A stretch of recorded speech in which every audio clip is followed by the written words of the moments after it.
বন্ধুরা, আজ আমরা শুনব সৃষ্টির শুরু থেকে শুরু হওয়া এক আশ্চর্যজনক ইতিহাস। জিন জাতির উদয়, তাদের বিদ্রোহ, আর সেই বিদ্রোহ থেকে ইবলিসের জন্ম।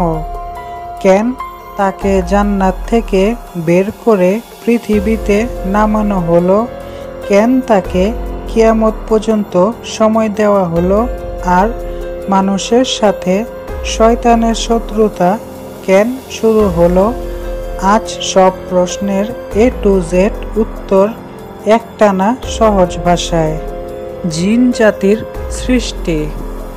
আল্লাহ মানুষ সৃষ্টি করার আগে পৃথিবীতে আরেকটি জাতিকে সৃষ্টি করেছিলেন, জিন জাতি। কুরআনে আল্লাহ বলেন, আমি জিনকে সৃষ্টি করেছি আগুনের শিখা থেকে। জিনের দেহ আগুনের মতো, মানুষের মতো মাটির নয়। তারা বুদ্ধিমান, শক্তিশালী, অত্যন্ত দ্রুত গতির।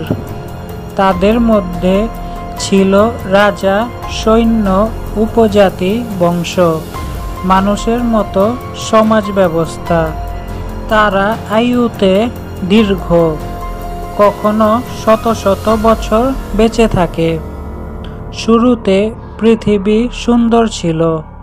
জিনরা ইবাদত করত, আল্লাহর প্রশংসা করত। তাদের মধ্যে ন্যায়পরায়ণ নেতা ছিল, সুশৃঙ্খল সমাজ ছিল। কিন্তু সময়ের সাথে সাথে জিনদের ভিতরে অহংকারের জন্ম। এক সময় তাদের মধ্যে শক্তিশালী জিনগুলো ক্ষমতার লোভে পড়ে। একজন আরেকজনের উপর আধিপত্য করতে চায়। মাটি দখল, রাজত্ব দখল, এভাবেই যুদ্ধ ছড়িয়ে পড়ল। শক্তিশালী জিনরা দুর্বল জিনদের দাস বানায়। জাদু, শক্তি, ধ্বংস এসব ব্যবহার করে পৃথিবী অন্ধকারে ভরে যায়। কুফরি, শিরিক, ফাসাদ সব বেড়ে যায়। ধীরে ধীরে পৃথিবী সহ করতে না পেরে ধ্বংসের দিকে ধাবিত হয়। জিনদের বিরুদ্ধে আল্লাহর বাহিনী। আল্লাহ পৃথিবীর বিশৃঙ্খলা সহ করলেন না। আল্লাহ ফেরেশতাদের আদেশ দিলেন, পৃথিবীতে নেমে যাও, যারা ফাসাদ করছে তাদের দমন করো। ফেরেশতারা নেমে এলেন শক্তিশালী বাহিনী নিয়ে। ফেরেশতাদের আঘাতে বিদ্রোহী জিনরা পরাজিত হলো। অনেক জিন ধ্বংস হয়ে গেল। কেউ পাহাড়ে আশ্রয় নিল, কেউ সমুদ্রে গভীরে পালিয়ে গেল, কেউ মরুভূমির নিচে লুকিয়ে রইল।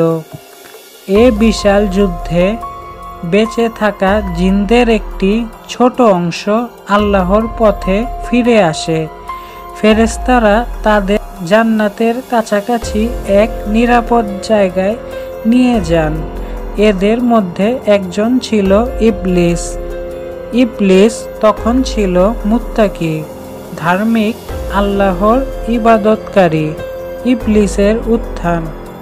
ইবলিস ইবাদতের এত বেশি চেষ্টা করত যে ফেরেশতারা তাকে সম্মান করতে শুরু করে। ধীরে ধীরে সে ফেরেশতাদের মধ্যে থাকতে শুরু করে। সে আল্লাহর আজ্ঞা মানত, অহংকার ছিল না, নিয়মিত ইবাদত করত। তার জ্ঞানও ছিল প্রচুর, এমনকি তাকে ফেরেশতাদের শিক্ষার্থীর মতো গণ্য করা হতো। অনেকে ভাবত ইবলিস একদিন বড় পদ পাবে, কিন্তু তার ভেতরে একটা জিনিস লুকানো ছিল, অহংকার, যা সে নিজেও জানত না। এই লুকানো অহংকারই তাকে চিরদিনের জন্য ধ্বংস করে দিল।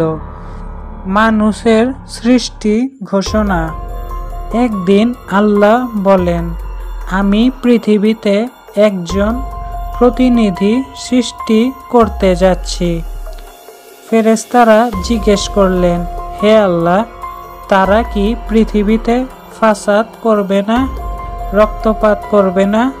আল্লাহ বললেন, আমি জানি তোমরা যা জানো না। ইবলিস এটা শুনে ভয় পায়, কারণ সে জানতো মানুষ নতুন জাতি হলে তার মর্যাদা কমবে। কিন্তু তখনও সে কিছু বলেনি। আদম আলাইহিস সালামের সৃষ্টি। আল্লাহ নিজ হাতে আদমকে সৃষ্টি করলেন, তার মধ্যে রূহ ফুঁকে দিলেন। আদম দাঁড়ালেন সোজা, জীবন্ত। আদম ছিলেন জ্ঞানপূর্ণ, সম্মানিত, আল্লাহর প্রিয় সৃষ্টি। আল্লাহ আদমকে সব জিনিসের নাম শিখালেন। তারপর ফেরেশতাদের সামনে প্রশ্ন করলেন, বলো তো এগুলোর নাম কি? ফেরেশতারা বললেন, আমরা জানি না, শুধু আপনি যা শেখান সেটাই জানি। আদম সব নাম বলে দিলেন। এই ঘটনায় আল্লাহ তাদের বুঝিয়ে দিলেন, মানুষকে আমি জ্ঞান দিয়ে বিশেষ মর্যাদা দিয়েছি। ইবলিস এটা দেখে জ্বলতে লাগলো। সিজদার আদেশ এবং ইবলিসের বিদ্রোহ। আল্লাহ আদেশ দিলেন, ফেরেশতা এবং জিন সবাই আদমকে সিজদা করো। সব ফেরেশতা সিজদা করলো, কিন্তু একমাত্র ইবলিস দাঁড়িয়ে রইল। আল্লাহ জিজ্ঞেস করলেন, তোমাকে কি সিজদা করতে বাধা দিল? ইবলিস বলল, আমি তার চেয়ে উত্তম। আপনি আমাকে আগুন থেকে সৃষ্টি করেছেন, আর তাকে সৃষ্টি করেছেন মাটি থেকে। এই ছিল ইবলিসের প্রথম অহংকার। আগুন উপরে ওঠে, মাটি নিচে নামে। ইবলিসের ধারণা ছিল উচ্চতা মানেই শ্রেষ্ঠ, যা সম্পূর্ণ ভুল ছিল। আল্লাহ বলেন, তুমি অহংকারী হয়ে গেলে, এটা ফেরেশতাদের জায়গা নয়, বের হয়ে যাও। এভাবেই ইবলিস জান্নাত থেকে তাড়িয়ে দেওয়া হলো। ইবলিস কেন পৃথিবীতে নামানো হলো? ইবলিস তখনই বলল, হে আল্লাহ, আমাকে একটু সময় দিন, আমি মানুষকে বিপদে নেব, দেখবেন তারা কৃতজ্ঞ হবে না। আল্লাহ বললেন, যাও, কিয়ামত পর্যন্ত সময় দেওয়া হলো। যারা তোমাকে অনুসরণ করবে তারা তোমার সঙ্গী হবে। মূল কারণ, আল্লাহ চেয়েছিলেন মানুষের পরীক্ষা হোক, ভালো মন্দের মধ্যে মানুষ নিজের পথ বেছে নিক। ইবলিস হয়ে গেল মানুষের পরীক্ষা। তার প্রতারণা ছাড়া জান্নাতের মূল্য বোঝা যেত না। সুতরাং শয়তানকে পৃথিবীতে নামানো মানে শাস্তি নয়, বরং মানবজাতির পরীক্ষার অংশ।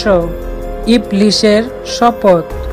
ইবলিস প্রতিজ্ঞা করল, সামনে থেকে আক্রমণ করব, পেছন থেকে আক্রমণ করব, দুনিয়ার সৌন্দর্য দেখিয়ে ধোঁকা দেব, আস্তে আস্তে মানুষের মনে কুপরামর্শ ঢুকিয়ে দেব, মানুষকে ভুল আমলে টেনে নেব, মানুষের হৃদয়ে সন্দেহে ঢুকিয়ে দেব, পরিবারে ঝগড়া, সমাজে ফাসাদ সৃষ্টি করব। কিন্তু সে আরেক কথাও বলেছিল, যারা আপনার সত্যিকারের বান্দা হবে তাদের উপর আমার কোনো ক্ষমতা চলবে না। মানে যারা ঈমানদার, ধার্মিক, আল্লাহর খাঁটি বান্দা, তাদের শয়তান কিছু করতে পারবে না। ইবলিসের প্রথম টার্গেট হাওয়া ও আদম। ইবলিস সরাসরি আদমের কাছে যেতে পারত না, সে লুকিয়ে সুযোগ খুঁজল। অবশেষে সে হাওয়া আলাইহিসসালামকে কৌশলে ফাঁদে ফেলল। সে বলল, এই গাছ অমরত্ব দেয়, এটা খেলে তুমি জান্নাত ছাড়বে না। আল্লাহ নাকি চান না তুমি রাজা হও।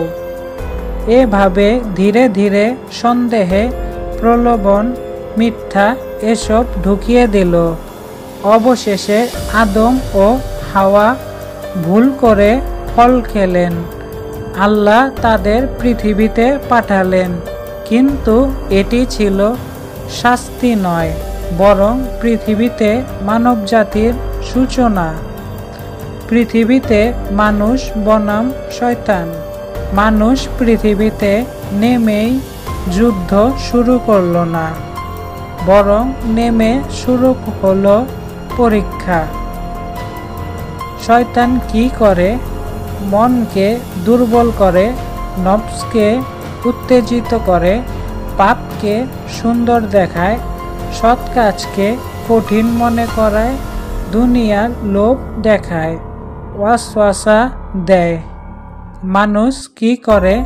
নামাজ, তওবা, কোরআন, জিকির, সৎ কাজ, ধৈর্য। শয়তান সব করতে পারে, কিন্তু মানুষকে জোর করে পাপ করাতে পারে না। শেষ পর্যন্ত কে জিতবে? শেষ যুদ্ধে জিতবে কারা? শয়তান? না, আল্লাহ স্পষ্ট ঘোষণা করেছেন, যারা ঈমানদার থাকবে তারা সফল।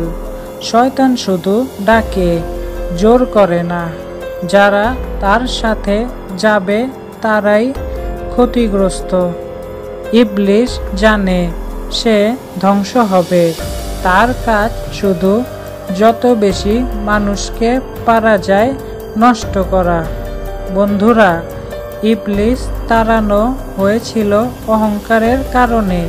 সে পৃথিবীতে এসেছে মানবজাতির পরীক্ষাকে পূর্ণ করার জন্য। যে নিজেকে ঈমানদার রাখবে সে নিরাপদ।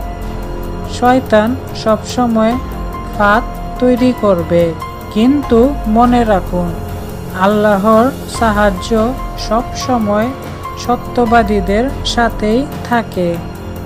বন্ধুরা, আমাদের চ্যানেলটি সাবস্ক্রাইব, লাইক, শেয়ার আর কমেন্ট করে আপনাদের ভালোবাসা দেখাতে ভুলবেন না। আপনাদের একটি ছোট সাপোর্ট আমাদের জন্য অনেক বড় অনুপ্রেরণা। ধন্যবাদ সবাইকে। দেখা হবে আমাদের পরের ইসলামিক ভিডিওতে। বন্ধুরা, একটা ছোট অনুরোধ, আপনাদের যদি এই ভিডিওটা ভালো লাগে তাহলে আজকের টার্গেট রাখি 2000 লাইক আর 2000 কমেন্ট, মানে 2K লাইক আর 2K কমেন্ট। আপনাদের একটা লাইক আর কমেন্ট আমার জন্য অনেক বড় সাপোর্ট। চলেন দেখি আমরা সবাই মিলে এই টার্গেটটা পূরণ করতে পারি কিনা।